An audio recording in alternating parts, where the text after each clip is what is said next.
소리를 바람이 요 등대에서 불어요. 앞쪽을 향해서 누르세요.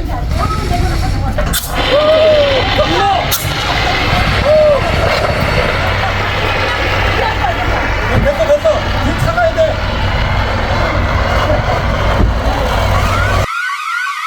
많은 사설은 목사님이 전자에서 마약을 해주셔가지고 우리가 교회에서 교육하는 것은 배감 쪽에서는 최초이지 않을까. 이런 안전교육은 많은 분들이 잘 알고 계세요. 이미 수화기 사용법, 심폐소생술 이 두 가지는 거의 다 교육들을 다 받아보셨을 거예요. 하지만 이 안전하고 특히 소방 같은 경우에는 반복 학습을 얼마나 잘하느냐에 따라서 상황이 발생했을 때 생각보다는 몸이 먼저 기억하는 쪽으로 유도하기 위해서 교육을 자주 하는 거예요. 오늘은 소화기하고 심폐소생술에 대한 교육을 해보겠는데, 소화기는 사용법, 심폐소생술은 제가 여러분께 나눠드린 두 장의 하나 프린트된 것이 있죠. 이거는 집에다가 어느 잘 보이는 곳에 붙여놓으셔도 심폐소생술은 집에 손주도 오고 손녀도 오고 일가 친척들이 와도 쉽게 그걸 보고 연로하신 분들이나 불의에 안 좋은 일을 당하셨을 때 이렇게 행동을 해야 되겠구나 하고 알려야 할 거예요. 그 점을 강조드리고자 해서 지금 그런 내용이 적힌 인쇄물을 논하드렸어요. 많은 참고가 되시고 어느 한 곳에 붙여놓으셔서 아주 눈에 익숙하게 내가 이걸 읽고 보고 하면은 굉장히 좋은 자료도 되고 이급할 때 저기에 뭐가 있었지, 저기에 소화가 있었지, 이런 생각을 얼른 떠오르게 될 겁니다. 자, 그럼 소화기는 우리나라에 보급된 소화기는 한 5, 6종류가 있어요. 그러면 일반적으로 모든 건물에 배치된 소화기는 빨간색의 A, B, C라고 섞인 소화기가 있어요. 그러면 이건 뭐냐? 말 그대로 연막탄들을 쉽게 생각하시죠. 하얀 가루가 나와가지고 불꽃을 덮어서 산소를 차단해서 불을 끈다, 이런 개념이거든요. 이 소화기 종류는 일반적인 곳에는 보통 A, B, C 소화기가 있고, 여러분들이 쓰는 가정에 주방 앞에는 K자가 붙은 소화기가 있어야 돼요. K자가 붙은 소화기는 보신 적들이 있을까요? 거의 드물 거예요. 근데 우리 집은 있어요. 그 다음에 B자가 붙은 소화기가 있어요. 유류 저장 창고, 기름, 석유, 경유 이런 데를 많이 쓰는 회사는 B자가 써진 소화기를 법적으로는 20m 간격이지만 소형 소화기는 법적으로 20m 간격이에요. 우리 집은, 아니죠, 우리 회사는 거의 5m, 10m 간격으로 2개씩 있어요. 그러니까 소방관들이 나오거나 소방 점검을 나와도 여기는 소화기를 잘 키우는 천국이구나. 누가 봐도 안전검사가 나오고, 요즘 기업들은 용인소방서에서 불시에 암행 점검이 많이 나오죠. 불시에 나와요. 목사님 아까 전자에 많은 이야기를 하셨죠. 군데군데 불나거에 대해서. 그러면 입구만 딱 둘러봐도 이 건물은 어떻게 관리가 되고 있구나 하고 사소한 거 점검 안 하고 그냥 돌아가는 경우들이 많아요. 그만큼 소화기에 중요한, 소화기가 초동 화재 진압에 있어서 굉장히 중요한 역할을 한다는 거죠. 그럼 B자가 섞인 소화기까지 말씀을 드렸죠. 뭐 C자가 붙은 소화기가 있어요. C자가 붙은 소화기는 전기를 많이 다루는 거. 그런 데는 C자가 붙은 소화기가 들어있어요. 그러면 또 D자가 붙은 소화기가 있어요. D자는 우리가 생각할 때 금속 화재라는 말은 생전 처음 들어보죠. 그렇지만 금속 화재는 말 그대로 금속에도 불이 붙어서 화재가 나는 거예요. 그러면 내가 말씀드린 소화기 중에서 A, B, C 일반 화재, B자 유류 화재, C자 전기 화재, D자 금속 화재, K자 주방, 식용유 튀김. 특히 주방에는 식용유가 끓어서 넘쳐서 튀기고 뭐하고 해서 거기에 냅킨이나 행주나 이런 것들의 소화기가 화재가 많이 나요. 그러면 주방에 대해서 내가 여러분들은 이제 주부님들이 많으시니까 주방 화재에 대해서 조금 더 연장 설명을 해볼게요. 주방에 보시면 보통 내가 그 아쉬운 점들인데 주방 천장 위에다가 확산소화기라고 해서 그 넓은 접시 모양의 소화기들을 다는 곳이 있어요. 저 장모사님 엊그저께 이야기하실 때 우리 회사는 천장에 우주선 같은 게 쫙 달려있다고? 그게 확산소화기예요. 이게 터졌을 때는 우산 펼친 것 마냥 쫙 퍼지거든요. 이게 몇 도에서 터지냐? 72도에서 터져요. 불꽃이 올라가서 72도가 이 소화기가 감지가 되면 거기서 핀이 터져가지고 그 주변 일대를 분말가루가 덮듯이 확 부어버리는 거예요. 그래서 가정에 좀 더 화재 안전에서 내가 좀 더 마음을 놓고 살고자 할 때는 확산 소화기를 가시는 거. 그리고 또 집안에는 소방 시설이 없어요. 라인이 구축된 게 없어요. 라인 구축이라 하면 모든 장소에 감지기들이 주먹만한 감지기가 붙어 있어가지고 설로를 연결해서 한 곳으로 집중해서 한 곳에서 토탈 감시를 하게끔 하는 시설인데 단독 주택은 그게 없잖아요. 단독 경복이라는 걸 알아요.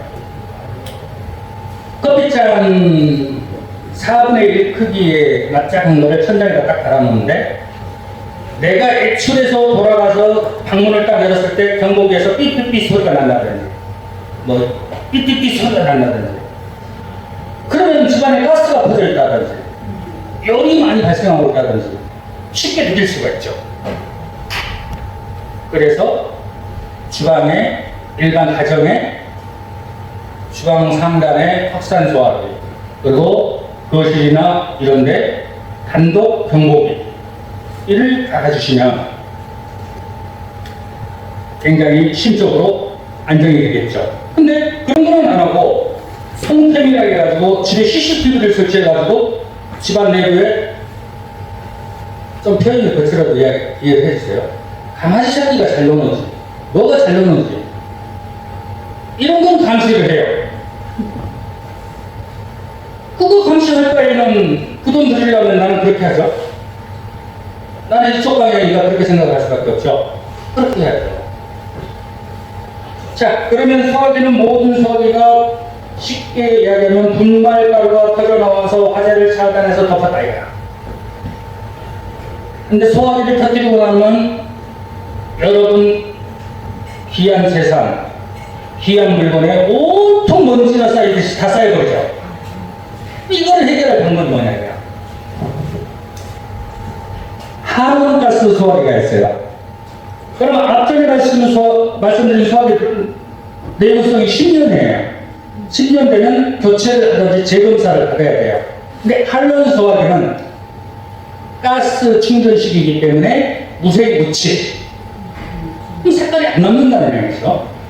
터뜨리고 나서도 집안의 모든 것을 다시 일일이 닦거나 뭐하고 이럴 필요가 없다는 거죠. 그래서 조금 더 비싼 일반 소화기는 한 3만원대 무거워하고 하원 소화기는 한 50만원 갈 거예요.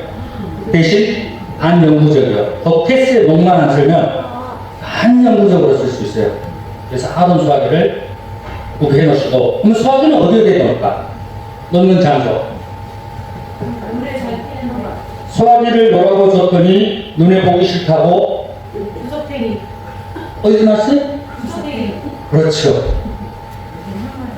나는 우리 집에다 수화기를 갖다 놨는데 내 눈에 안 띄게 치워버렸다. 우리 마누라 정말 나한테 싫은 소리 들어요. 제일 잘 보이는 데 나가야.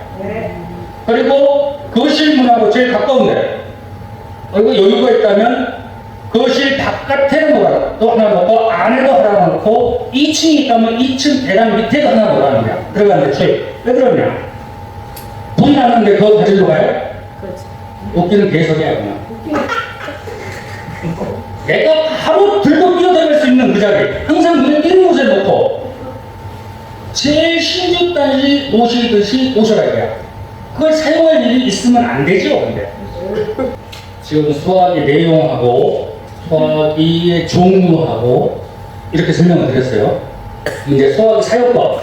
수화기를 이렇게 자꾸 들고서 안전핀을 제거해야지 이 레버가 내려가는데 절대로 안 내려가. 안 뽑아요. 죽었다 깨어나도 못 뽑아요. 그럼 어떻게 해야 될까? 무조건 땅에다 놓으세요. 땅에다 놓으시고 왼손을 몸통을 잡으세요. 수화기 몸통을. 오른손으로 핀을 빼세요. 빼도 되는데 누르시지 마세요. 네, 이렇게 핀을 빼야지. 정말 당황하고 소화기 들고 가서 빨리 쏜다고 소화기 들고서 핀을 빼잖아요. 절대 안 빠집니다. 네. 그러면 자, 두 번째 네, 다시 껴주시고 소화 잘 맞추세요. 소화기를 잡고 이제 핀을 빼고 반환점으로 갔어요. 자격증인으로 가신다. 그러면 소화기를 잡고서 불을 향해서 쏘려고 할 때 내 위치가 어디가 돼야 되는 거야? 화점에서 내가 몸이 손상되지 않을 거리에서 바람을 둥지세요. 왜 바람을 둥지라는 이유는 조금 후에 나와요. 바람을 둥지고 자, 지금 이쪽 뒤에서 바람이 불어요. 그러면 소화기 호수가 이 앞을 향해야 되겠죠? 그리고 바람이 이쪽에서 불어요. 그러면 등지고 서야 되겠죠, 이렇게? 그 다음에 노즐을 잡죠. 네. 지금 화재가 안 났는데도 여기 노란불에서 이거 하나 뺐는데도 허둥바둥하죠. 그렇게 될 수밖에 없어요. 자, 누르지 마세요. 바람을 등지고 이걸 갖다 노즐이라고 해요. 그러면 지금 여기 핸드폰 정도 있는 거리가 있다. 하점은 땅바닥에서 시작되죠. 그것을 향해서 빗자루 쓸듯이 놨다 눌렀다 놨다 눌렀다 절대 안 돼요. 완샷으로 다 뿌려버리세요. 완샷. 네, 쭉 뿌리세요. 네. 오케이? 그러면서 이제 물론 회사에서는 불을 보는 순간에 주변에 지구 변경이라는 게 있어요. 그 스위치를 누르면은 온 센터 내에 화재 방송이 나가고 베이스 소리가 나가고 그러면 조치가 되기로 해요. 그리고 일부 내가 예를 들어서 소화기를 잡았다. 그는 어느 한 사람을 딱 주목을 해줘요. 뭐 예를 들어서 저기 검정옷 입은 사람 누구 119 신고 딱 정해줘요. 누가 119 신고를 했는지 안 했는지 몰라요. 화재를 처음 본 사람이 딱 신고해주고 그 사람은 초동 화재 진압을 위해서 소화기를 들고 뛰어가겠죠. 제일 중요한 게 119 신고. 불이야하고 회사에서는 경종을 눌러주고 비상방송하고 비상대기 터트려줘야 돼요. 해볼게요. 장모님 119 신고! 그렇죠. 그러면 장로님이 119 신고를 했어. 소방서에서 굉장히 침착해요. 전화 받으시는 분에. 어디죠? 화재 규모가 어떻게 되죠? 어디죠는 주소 혹시 아세요? 거기서는 침착하게 대응을 해요. 내가 말을 앞으로 나가라고 말하잖아요. 절대 그래 뭐 어쩌고 이렇게 대답 안 해요. 침착해요. 상대 소방서에서 알았습니다. 예, 출동하겠습니다. 이 말이 나올 때까지 전화를 끊지 마세요. 여기까지는 소화기 사용법이 내용이 좀 간단했죠? 이거 끝나고 바깥에 나와서 제가 못 쓰는 소화기 2개를 가졌어요. 10년이 넘은 소화기. 직접 한번 터뜨려서 이 분사 각도가 얼마인지, 왜 바람을 등지라고 했는지, 이 이유가 나올 겁니다. 그걸 보시면. 자, 다음에 이제 약간의 여담으로, 일반 가정집에서 특히 단독주택에서는 내가 항상 나만의 생각, 나는 이렇게 했으면 좋겠다라는 생각을 좀 많이 교육할 때 설명을 하고 있는데, 단독주택에서는 마당에 보통 일부 수전, 우리말로는 수전이라고 하는 일부 수도가 있죠. 항상 호수를, 내 집을 삥 돌 수 있는 정도의 호수 길이를 동그랗게 말아 놓으세요. 단 말아 놓는데 꼬이는 부분이 없게 하세요. 그리고 두 번째, 거실에다가 이쁜 양동에다가 가습기 대신에 물을 한 양동이씩 받아 놓으세요. 그러면 여기를 가습기 역할도 하고, 여러분이 정말 내부에서 급할 때 소화기를 쓰는 법도 있지만, 사람들이 물을 더 빨리 생각하는 경향도 있어요. 물을 뿌릴 때 수돗물 털어가지고 싱크대에 받아서 바가지로 떠서 뿌린다? 그 사이에 불꽃은 어마어마하게 커집니다. 그래서 거실에 이쁜 양동이에 물 한 양동이씩 가습기 대신에 떠놓는 거, 그하고 마당에 호스 30년 하면 집 한 바퀴 돌죠? 그 정도를 가지런히 모아서 꼭지만 딱 돌리면은 물이 나와서 어느 곳이든 끌고 가서 그곳에 물을 뿜을 수 있는 그런 준비를 해 놓으시면 굉장히 나중에 유용할 거예요. 그럼 겨울에는 뭐 바깥에 호수가 어디니까 사용할 수가 없죠? 근데 방 안에 물량동이에다가 물을 떠놓는 거는 안 어렵죠? 이해합니다. 제가 여러분들한테 글귀 그대로 죽어가는 심장을 살리려면 심폐소생술 3가지만 기억하세요. 그렇죠? 첫 번째, 한 사람을 주목하여 119 신고하고 자동 충격 심격기를 요청해라 그랬죠. 사람이 쓰러졌어. 그러면 내가 최초로 쓰러진 사람을 봤죠. 그러면 다른 사람한테 119 신고 좀 해주세요. 그것도 주목을 해요. 그리고 이런데 이때는 아무리 찾아봐도 자동 심장 충격기가 없어요. 근데 큰 회사, 대기업, 애지간한 중소기업은 요즘 현관 경비실에 가면 거의 다 있어요. 아사미하는 이제 현관에서도 다 배치되어 있는데, 우리가 심장이 어느 쪽에 있어요? 오른쪽 손 들어보세요. 오른쪽에 심장이 있다. 왼쪽. 왼쪽이에요? 확실하세요? 가운데. 확실하세요? 내가 오른쪽이라고 답을 줬는데 왜 손 안 들어? 심장은 오른쪽에 있다. 손 들어보세요. 몰라서. 손 든 사람들 접시물에 코 박고 죽어. 심장은 가운데. 우리가 국기에 대한 경계를 한다고 생각하면 돼요. 왼쪽에 있어요. 근데 완전히 왼쪽으로 이게 치우치지 않아요. 가슴을 3등분을 했을 때 왼쪽이 약간의 더 포지션을 가져간다 이거예요. 오른쪽은 아예 심장이 없는 겁니다. 국기에 대한 경계를 한다고 생각하세요.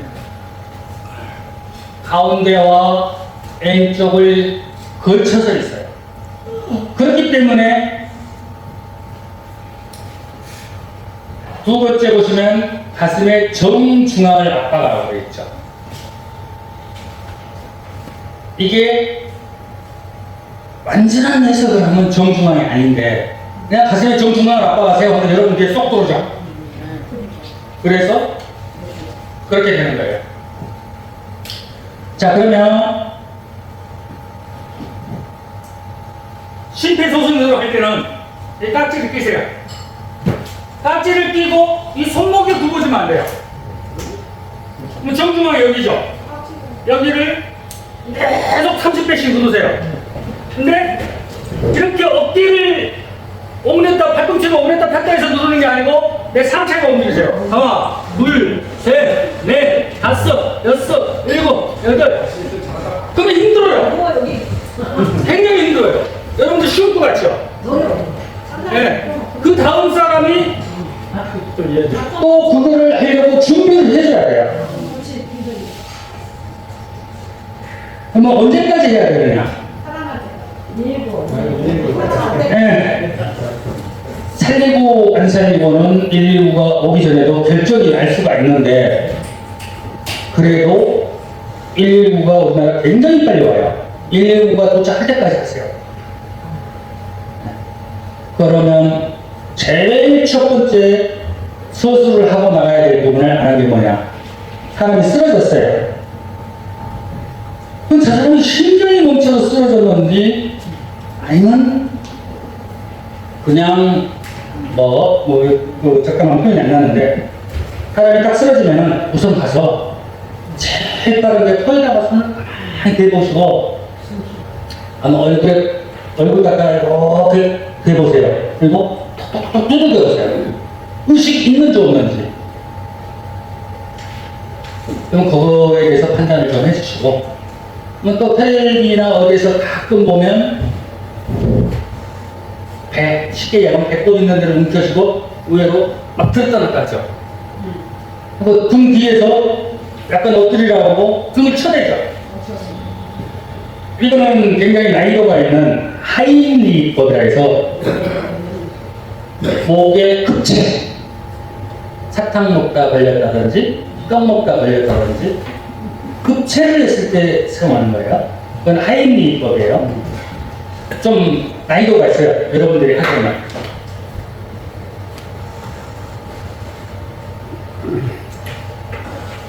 그 다음에 제세동기에 대해서 말씀을 드려볼까 하는데, 이거는 간단 명료하게 설명을 해야 될 것 같아요. 제세동기는 아까 말씀드린 대로 큰 건물, 현관이나 경비실이나 이런 데 있다고 생각해 주시고, 여러분들이 제세동기를 쓰기에는 우리 안전관리자들도 제세동기는 함부로 안 써요. 내가 감전돼서 위험해질 수도 있어요. 그래서 요거는 그냥 참고로 삼아주시고, 그러면 이제 질문 한번 받아볼까요?